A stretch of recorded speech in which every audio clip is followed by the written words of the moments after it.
What's up, everybody, and welcome to the Early Edge. A happy Tuesday to everyone. Whoa, that's the Early Edge in the background there for me. It is going to be a great day because we've got more college basketball on the way. But let's take a look at the recap screen from yesterday. We had a bunch of winning days in a row. We go 2-3 here. Obviously, we want to be at least 3-2, maybe 4-1, but 2-3 is okay. You know, we've had, I think, 3 winning days in a row, so we'll take a losing day here and there. We'll try to turn it around today. Who are we going to turn it around with?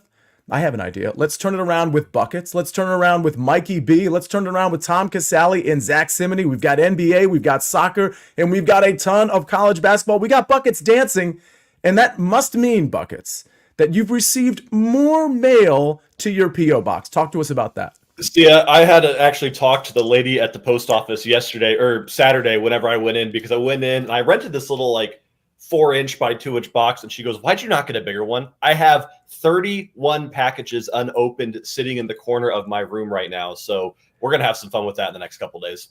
That is amazing. By the way, Danny Brasco is in the chat. He says, "Morning, EE fam. Nobody talk about Saquon. Thank you for consideration at this time." Of course, Danny Brasco, a New York Giants fan. Hey, before we get into your first pick, and hello, Mikey B. Hello, Zack Cimini.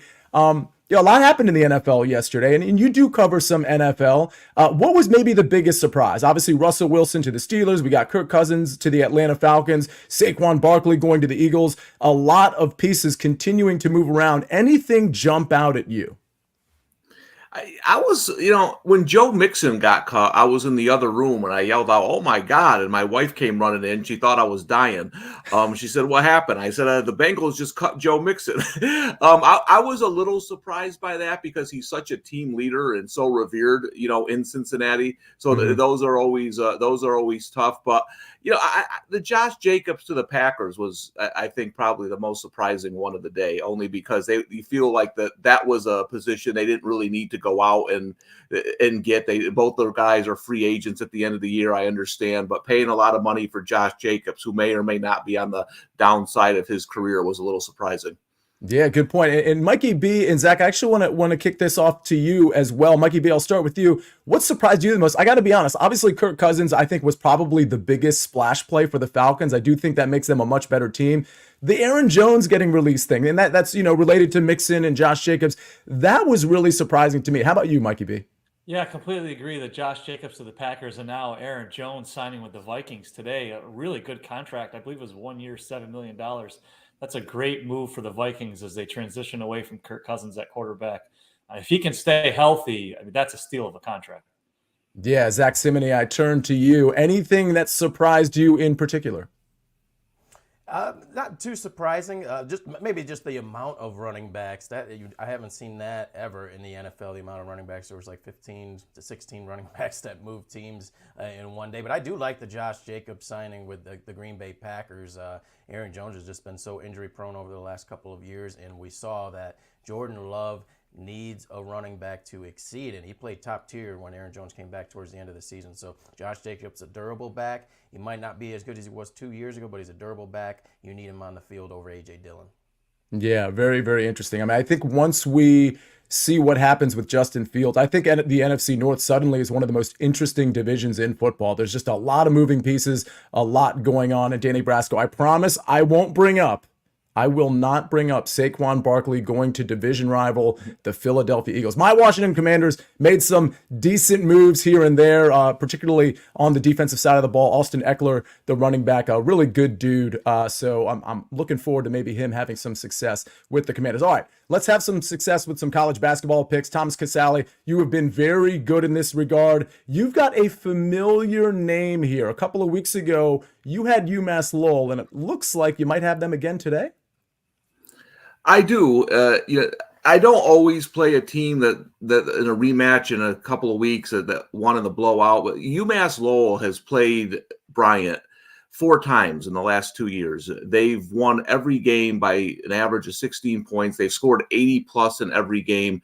It's a bad matchup for Bryant. They play fast. They foul a lot. In the 2 wins this year, UMass Lowell shot 43 of 52 from the foul line. They're the number one free throw shooting team in the conference, or the number one offensive rebounding team in the conference. So they really have an edge here. And remember, this isn't at a neutral court. This is at UMass Lowell. They play the games at home in the America East. But the reason I decided to really back them here is Earl Timberlake for Bryant has an injured hand, and the word is he's probably not going to play tonight. That's a massive loss for Bryant. Second leading scorer, top rebounder, top assist guy on the team. This isn't a very deep Bryant team. So now you're taking away one of your top two players. You're going to a place that's been your house of horrors for the last couple of years. I think UMass Lowell gets it done again. I just don't see how Bryant stacks up without Earl Timberlake in the lineup. Wow. Timberlake going bye. Everyone catch that one. I like it. I like the play. Zach gave me a smile, so I think he got that reference. By the way, if you want to bet UMass Lowell, I know a place you can do it. BetMGM. Go over to BetMGM right now. Customers can sign up today and get $150 in bonus bets. Just place your first wager of at least $5 and you will receive $150 instantly in bonus bets, regardless of your wager's outcome, with bonus code EDGE150. That's EDGE150. All right, ladies and gentlemen, we got to get buckets going. We got a couple of soccer picks, a couple of pronunciations that I know. Well, Buckets, you get first crack at it, but I know on the recap screen, this is going to end up being somewhat hilarious. A guy like me who prides himself on proper pronunciation, I know I'm going to screw this up. We'll get there right after this break. Who's in? Who's out? Let the madness begin. The NCAA Men's Basketball Championship Selection Show on CBS and streaming on Paramount Plus. All right, Buckets, I've got my pen ready, my G2 Pilot pen, and it's time for your picks. I'm going to be like phonetically writing down each name as you go. So I know I'm going to be busy. Everybody else is going to be busy, of course, going to their sports book to place your soccer bets. What do you have for us today? So this is going to be a tough one, Sia, because I'm actually going to need Mike Barner's help on this one. We're starting in the DFB Pokal Cup in a huge Cinderella story with Football Club Saarbrücken taking on Borussia Mönchengladbach. And Mikey, what I need from you is one really, really good NBA team. The Denver Nuggets. The Denver Nuggets, okay? And then I need one more good NBA team. Oh, jeez, I gave you the best one first. So I guess we'll just say the Boston Celtics. Okay, so right now we've got this crazy Cinderella story with Saarbrücken, because Saarbrücken is essentially like, I don't know, Purdue. It's Purdue's basketball team, and they just beat the Denver Nuggets last month, and then they proceeded to beat the Celtics. This is a team that is playing in the third or fourth division of German football that beat Bayern Munich and beat Eintracht Frankfurt. This is a team that has no business being in this competition, but they are beating the best German clubs in the world. And now, after beating two of the best NBA teams, German Bundesliga teams in the world, they're now playing Borussia Mönchengladbach, who is like a middle-of-the-pack NBA team. They're still much better, and on paper, Gladbach should win this game 10-0, but that's just not how Saarbrücken is playing right now. They're currently doing a cup run that is rivaling SV Spakenburg last season in the Dutch Cup. For whatever reason, they keep winning. So while we're not going to say that they're going to win this matchup, we're going to bet on goals here. I'm taking both teams to score and over 2.5 goals at plus 105. Again, Saarbrücken shouldn't even be here at this point, but they are here and they're beating clubs way better than them. So we can't fully fade them in the DFB Pokal this afternoon. Then we're going to the Ukrainian Premier League and another difficult to pronounce matchup here. I'm looking at Shakhtar Donetsk hosting FC MAAC. And this is a very tricky one because everybody knows my favorite bet is both teams to score. And usually both teams to score is minus 120, minus 140, minus 200 for some of these bigger teams. Both teams to score in this one is plus 160. And the reason it's plus 160 is because Shakhtar Donetsk is the best team in Ukraine and MAAC is the worst team in Ukraine. MAAC in their 18 games have only scored 9 goals. They're averaging half a goal a game. However, in recent form and in this matchup, MAAC, for whatever reason, scored goals. Shakhtar is so much better, they don't even consider them a challenge. And because of that, MAAC has scored in 3 of their last 4 head-to-heads. Shakhtar still winning 4-1, 5-1, 6-1, but MAAC's sneaky. They score. Shakhtar have conceded in 6 of their last 6 games. MAAC did really bad in the beginning of the season, and now they've scored in 5 of their last 6. Both teams to score at plus 160 is technically a long shot, but there's no reason it should be plus 160 based on current form, Sia. What's so funny is that so many comments have descended upon the chat since you started, Buckets, covering a wide array of topics that you kind of touched on. But it's Joe Neuenfeld that really has the most striking comment. He says, I can't believe Buckets knows Purdue. And I was thinking the exact same thing. You asked for help in the NBA, and I'm like, how does he know Purdue is good at college basketball? That was pretty impressive. By the way, go ahead. I was going to say, I didn't know they were good. I'm just born in Indiana. It's one of the two colleges I knew in Indiana. It was either Purdue or Notre Dame. I took a shot in the dark.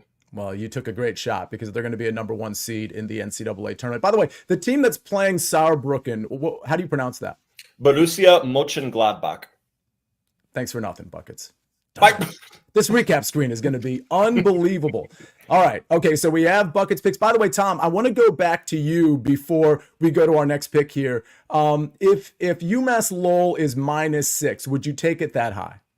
Yeah, so here's what happened. I was watching that screen for about 5 hours last night. For a brief minute, it dropped to 4 and 3.5. 4 at DraftKings, 3.5 at BetMGM. I couldn't even get my bet in fast enough before it went back up to 4.5, then 5.5. So I think people were waiting on that line. I don't know if everybody knows about Timberlake. If he's not in the warm-ups or if he has the cast on his finger or whatever, I think that's going to go up even higher. So 6 or below, just like last time when I took him at 3.5, by the time we got on the show, they were 5.5. And I thought 6 was the number to cap it at. That's the highest you go is 6. Anything over that in a tournament game, too much. All right. And by the way, Chris Kish and Bradley Jacobs, I believe they both have soccer plays in the chat. And we did have a question for you, Buckets, before I moved to Zach's NBA prop. There was a question about a total, and it was from Spaghetti and Meatballs. He says, do you like over 2.5 total in Bournemouth, Luton?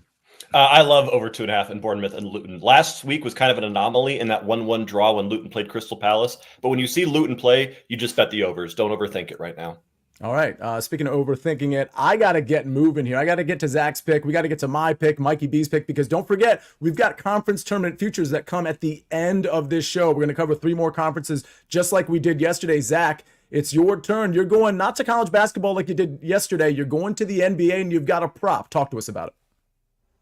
Yeah, I'm going to the NBA for the early edge this morning, and it's a contrarian play, just like my label on my profile on the SportsLine website. I'm going with Tobias Harris over 16.5 points. I think there's some buy opportunities on both teams today after the low-scoring performance we saw this past Sunday, 79-73. You just don't see that in the NBA, and in particular with Tobias Harris, he struggled in 3 matchups against the New York Knicks this season, only averaging 7.7 points as a player that averages 17 points per game. He scored 5 points, 7 points, and 11 points. Just uncanny performances from him this season. Tyrese Maxey will be back today, so I think Philadelphia's offense will flow much better. And then just Harris himself, he's having a career month, his best month of the season, averaging 20 points per game. He's also putting up volume shots, getting up 17 shots per game. So for me, I think Harris going against the trend here. There's probably a lot of people in chat that are going to go against me here, but I'm going against the trend. That's what I do. I'm going to go over 16.5 for Tobias Harris. All right. Being the contrarian, that's why Zach is so successful. I am going to go to the ACC tournament. So for the record, I do a show in DC, and the ACC tournament, it's at Capital One Arena. The ACC tournament is actually in Capital One Arena. So while I'm prepping for my show, the game that I'm talking about is going to be on. It's NC State.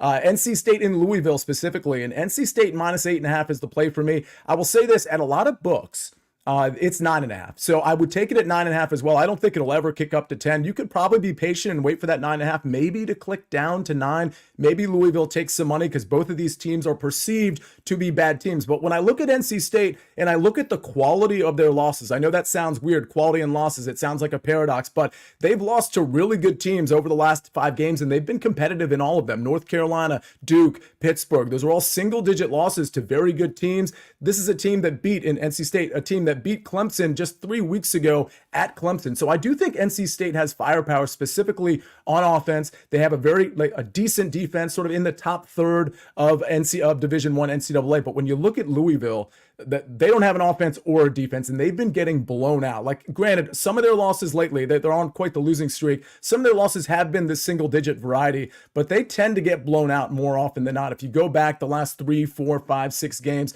and I think this one is going to get away from them. I think NC State's actually a pretty good team. You look at Ken Pom, they actually are a pretty good team, and I think NC State thinks that maybe if things break right, they could have a path to winning the ACC tournament. I'm not saying that's going to happen. They're like an 80-1 shot, a super long shot. But this is a team that at least has a chance, and I don't think they're going to mail it in their first round. I think offensively they offer too much for Louisville. They end up breaking away and winning this one by double digits. So, by the way, this is this afternoon. I believe it's a 4:30 start. There's a game at 2 o'clock in the ACC tournament, a game at 4:30. I think this is the one at 4:30. I'll clarify before this show's over. But give me NC State minus 8.5. All right, we move on to the NBA. We're toggling back and forth, and we go to Mikey B. You know what that means. It means we have NBA props. Mike Barner, it is your turn. What you got today? All right, first we're going to go Pascal Siakam over 27.5 points and rebounds. The big news for this game, Pacers are playing the Thunder, is that Jalen Williams of the Thunder is questionable with an ankle injury. He was forced out of Sunday's game against the Grizzlies with that injury.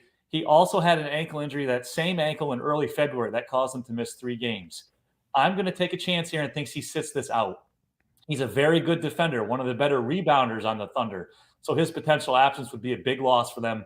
The Thunder have already given up the 6th most rebounds per game in the league this season. Siakam has at least 28 combined points and rebounds in 4 of his last 7 games, so we're going to take the over. And then we're going to take the Wizards' money line against the Grizzlies. Talk about an exciting game on the slate tonight. But the Grizzlies are really a mess right now. They've already ruled out Jaren Jackson Jr. and Vince Williams Jr. for the game. With Williams out Sunday, they lost by 31 points to the Thunder. They're 2-4 over the last 6 games that Jackson has missed. 2 of those losses came from Trailblazers. The Grizzlies have only won 7 games at home all season. The Wizards have actually been better on the road than at home. The Wizards are the much healthier team here, so we're going to take the spread out of it and just go with the Wizards on the money line at minus 135. Yeah, I really like this play on the Wizards specifically. I don't touch the props too much, so I'm just not going to comment on Pascal, but this is a really good time to be taking the Wizards, in my opinion, especially with Memphis having more guys out than even you would have expected with Jaren Jackson out. So, by the way, Mark Buchholz, thank you. He confirmed the NC State game is at 4:30. And by the way, if we didn't have to go kind of move so quickly because we're getting into conference tournaments that we have to talk about, I'd go through all your picks. Everybody, first of all, I hope you've hit the like button, but there's so many picks. I see Bradley Jacobs, Chris Kish. There's some baseball picks. I think Lee Brown has some money line baseball plays. If you want to check that out, Japan has a prop on Anthony Edwards. There's a lot going on in here. So, check that out. And a lot of these guys and girls that give out picks, they'll come into the chat the next day and they'll say how they did. So, I mean, we can track these in the chat just like we can track them on the early edge.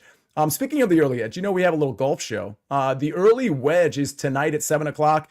You don't want to miss that every single Tuesday night at 7 o'clock, with the exception of next week. We're going to move next week to Wednesday, but otherwise, every Tuesday night at 7 o'clock, it's me, it's Eric Cohen, it's Patrick McDonald, our favorite outrights, our favorite first-round leaders, our favorite finishing positions, head-to-head, all of that. 3 balls. Sometimes I'll throw a round 1 play on the Tuesday show. If obviously you see those on the Wednesday and the Thursday show as well, if not Friday as well. So definitely tune in tonight for that because golf can be very, very profitable. Speaking of profitable, let's take a look at the recap screen. We've got buckets. Saarbrücken. Oh, shoot. It was Bradley Jacobs that told me how to pronounce this next one in the chat. I'm going to go with Gladbach. Saarbrücken, Gladbach. I think that's what he said. Both teams to score plus over 2.5 at plus money, plus 105. And Shakhtar Donetsk and Mina, both teams to score plus 160. Zack Cimini's on Tobias Harris over 16.5 points. Tom Casale, UMass Lowell, minus 4.5. Mikey B, Pascal Siakam, over 27.5 points and rebounds, minus 115. And Wizards money line, minus 135. And then I've got NC State at 4:30 this afternoon at Capital One Arena. NC State minus 8.5, playing Louisville. That one's at minus 120. I did say if you catch it at minus 9 or minus 9.5, I'm okay with it there. Just not okay with it at 10. I don't think it'll ever tick up to 10, to be honest with you. All right, ladies and gentlemen. That's our show for now. So we got to go to the conference tournaments. That's our preliminary show. So buckets, Mikey B, we're going to say bye to you. We're going to see you very soon on the Early Edge, but we're going to keep Zack Cimini and Tom Casale here because we got to get to conference tournaments, all right? But before we do that, let's take a message and take a break and hear a message from our partners. The blackout mystery remains. Welcome to March Madness. No. You just never know in the tournament who is going to shine. Stream March Madness live on any device, anywhere, and be ready for anything. Welcome back to the Early Edge presented by BetMGM. I see all the picks still coming in the chat. Nathan Henry, I see all the props you've got in there. We've got 3 conference tournaments, Zach and Tom, to cover here, and we're going to start with the MAAC, the Metro Atlantic Athletic Conference. That's a mouthful. Maybe MAC would have been more appropriate, folks. All right, either way, we've got Fairfield plus 250, Quinnipiac plus 300, Marist plus 550, St. Peter's plus 550, and it goes on from there. Listen, it looks like based on these numbers, and Zach, I'll start with you, that there's a lot of sort of hats in there's a lot of potential here. I mean, Iona is not very long at plus 900. It seems to me this is one where you could go down the board a little bit, but maybe you want to stay at the top of the board. Where are you at on this one?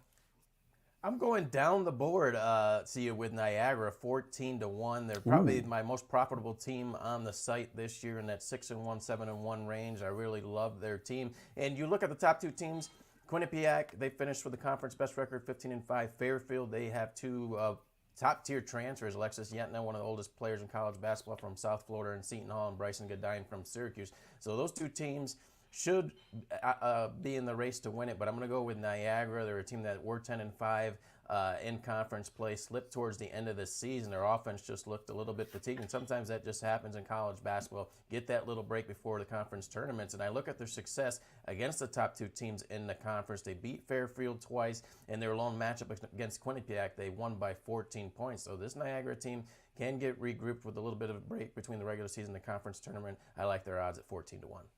All right, Tom, which of the MAAC tournament teams do you like?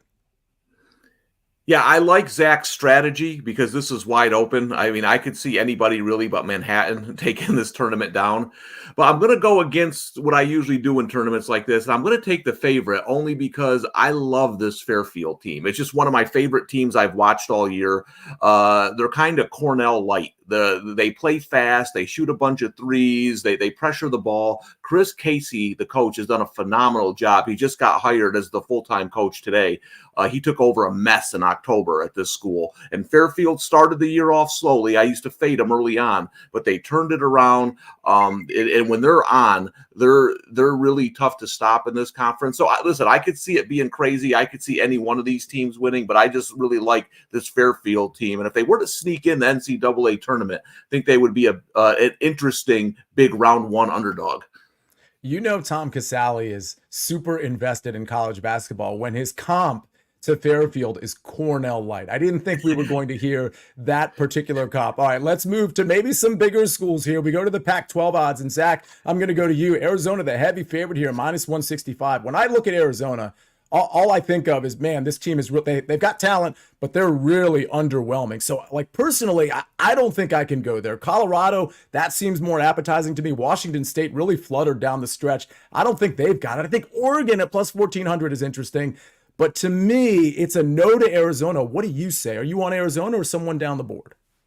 Well, I can't take that juice with Arizona at minus 165. First, it's going to be sad to see this Pac-12 tournament go bye-bye, at least in terms of the teams we're used to seeing, especially me being out west. I love the Pac-12, but I'm going to go with Colorado at 5-1. One thing about the tournament is you want to tail teams that are hot, and Colorado's won 6 straight games. Eddie Lampkin Jr. is really playing well in the interior as of late, and they have bucket getters. You want guys that can get buckets. They have that in Tristan Da Silva and KJ Simpson, and they were a team that were ranked in the top 25 early in the season. Sometimes you can forget that through the 3-4 months of the college basketball year, and this is a team that has incentive. If they're on the bubble right now, they want to win and assure themselves of not having to watch the screen on Selection Sunday about getting into the big dance. Zach likes Colorado. Danny Brasco likes Colorado. He's still in the chat. I kind of like Colorado. Tom, is it unanimous? It is unanimous. I love Colorado in this tournament. The thing about Colorado is, listen, I know they don't always win away from home, but they had some injuries this year. When you're talking about just starting 5, when future NBA lottery pick Cody Williams is in there. There's not many teams in the country that have a better starting five. They're not very deep, but KJ Simpson, Lampkin, De Silva, Cody Williams, this is a talented team, and they drew the bottom of the bracket, so they don't have to face Arizona to the finals. And listen, I was going to take USC like everybody else. Here's the problem for me with USC at 14-1. They beat Washington. Their next game is Arizona. They're going to have to beat Arizona twice in a week. I'm sorry, the odds just aren't there with you. Because Arizona, listen, sometimes they sleepwalk, but once you beat them, they come back angry. So I just don't like USC's path. I love Colorado's path at plus 500. Give me the Buffaloes. All right. We all like the Buffaloes, including Lee Brown, who says Colorado with a dash of Oregon. Oregon is the garnish. Lee, you're speaking my language. I absolutely love how you phrase that. All right, let's go to one more conference before we get out of here, and that's Conference USA. We got Louisiana Tech as the favorite, pretty much even money, but it's plus 105. And then we got Sam Houston, Liberty, Western Kentucky, all seem to be in the mix. And then, Zach, we go down to like UTEP, Jacksonville State. They seem like really in the long shot department. Do you like one of these top four teams, Zach? I'm going with the fifth team with UTEP, 12-1. And one thing you have to remember about Conference USA, there's not that many teams after the realignment last year, 9 teams. So this is one of those I actually would pick a couple of teams. Sam Houston would be another team I would take a look at. But UTEP, they are the team to me that underachieved the most, that has the talent. They have talented guards in Tay Hardy, a good forward in Zid Powell. They ended the season with a three-game winning streak, and their first matchup is going to be against Liberty, the second team on that odds list, team they just beat on March 2nd. So if they can get that win, a smaller field of tournament action with just 9 teams, they could propel them for success, and I like them at 12-1. All right, Dan Clark in the chat. He says, what's good? If you're joining us late, Dan, happy to have you here. And we've got one more pick in Conference USA, and it's for Tom Casale. Who do you like in this tournament? I'm going with Sam Houston, the hottest team in the league, won 7 straight at the end of the year. They beat the favorite, Louisiana Tech, on the road recently. So, listen, I think this is one of these conferences. It's kind of a conference that everybody forgot, right? Some people probably don't even remember that this is a conference. But I think it's going to be one of those where a bunch of teams could win it. But I just like the way Sam Houston is playing, aggressive defense, get out in transition. I think they make a run. All right. And by the way, I didn't not see the return of the MAAC references from Mark Buckholtz and others when we were covering the MAAC. Great song, great reference. Mark Morrison, the artist there. All right. By the way, speaking of March Madness, we have our early edge bracket. You can join right now, by the way. It's officially March, and that means madness. Join the Early Edge Bracket Challenge and compete against our cappers for prizes and bragging rights. First place takes home a year's subscription to SportsLine. See terms and conditions for details.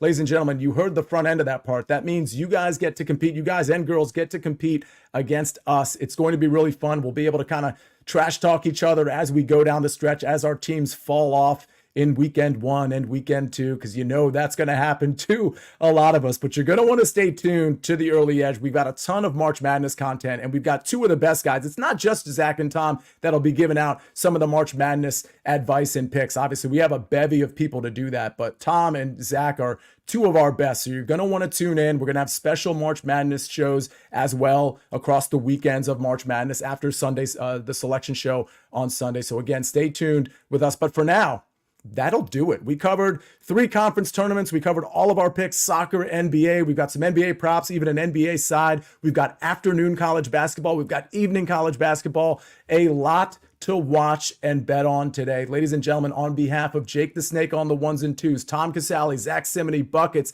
Mikey B, this is the Early Edge. I am the counselor. Have a great day, everyone. We rest our case.